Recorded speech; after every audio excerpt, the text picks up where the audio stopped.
Hey guys, welcome back my new video. আজকের ভিডিওতে আমি তোমাদের দেখিয়ে দেবো কীভাবে ফেসবুকে স্ট্যাটাস বা স্টোরি ডিলিট করতে হয়।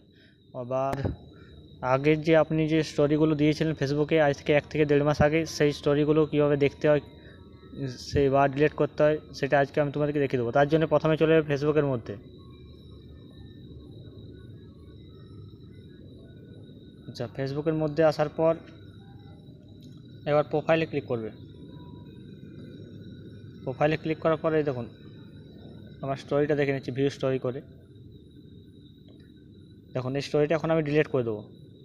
এই যে 3 লাইন আছে, 3 লাইনের মধ্যে ক্লিক করে এই যে ডিলিট ভিডিও বা ফটো যে কোনো একটা অপশান থাকবে, আপনি ক্লিক করে এখান থেকে ডিলিট করে দিতে পারবেন।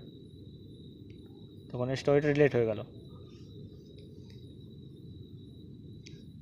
এবং স্টোরিটা আর নেই। এবার এই স্টোরিটা আর কেউ দেখতে পাবে না, ফেসবুক থেকে ডিলিট হয়ে গেছে।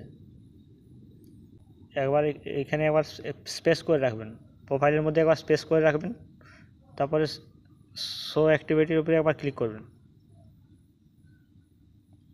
এই দেখুন আমি আমার আইডির মধ্যে যত যা স্টোরি দিয়েছি, এই দেখুন 3 অক্টোবর, 2 অক্টোবর, 28 তারিখ, 28 সেপ্টেম্বর, 12 তারিখ, 29 তারিখ। দেখুন এখানে আমি যত যা ফেসবুকে স্টোরি দিয়েছি সব স্টোরিগুলো এখানে থাকবে।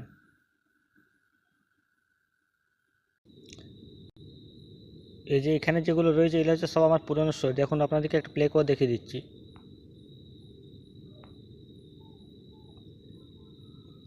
এটা দেখুন প্লে করে দেখিয়ে দিচ্ছি একবার। আপনারা চাইলে এই স্টোরিটাও ডিলিট করতে পারবেন। তার জন্য আবার 3 লাইনের মধ্যে ক্লিক করবেন, ডিলিট ভিডিও লেখা আছে, ডিলিট ভিডিওর মধ্যে ক্লিক করলে আপনি যে পুরনো স্টোরিগুলো দিয়েছেন সেগুলো আপনি এখান থেকে ডিলিট করতে পারবেন। আবার এখান থেকে সেভ করে নিতেও পারবেন সেই স্টোরিটা।